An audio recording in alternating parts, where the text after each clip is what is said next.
আচ্ছা শালার লগে জিত গলিয়া বহুত সম্পদ তুই একটা সেকেন্ড হলো ওলুম নালে আমার হলে আমারে আপনার শালা মনে করে আমারে জমি দিয়া গেছে।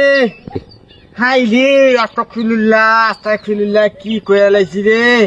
আমার হলে আমারা আপনার হুতুর মতন জানছে আমারে জমিন দিয়া গেছে। কি যে করি আজকে শালা রে, কি করুম আমার মনে ধরে না রে। যা খাইছি শালা রে।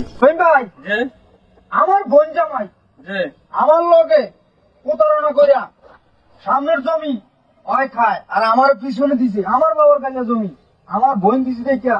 হ্যাঁ আমার ঘরে ঘর জামাই থাকে, আমার জায়গা জমি সব ঠেলিয়া খাইতে আছে।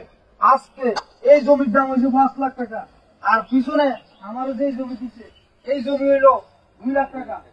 কথা বলছেন হয় এভাবে সবকিছু আপনার খাইতে আছে।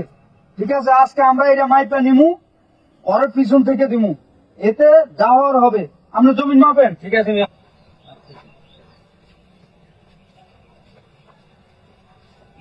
আদি আমার হসুর হতে কি আছে শস্য খাতি আজকে ওদের তুই খালা আজ তুলে খাইছি রে, তুই আজ খাইছি রে, তুই আজ যা আয়, তুই আজ যা এই এই এই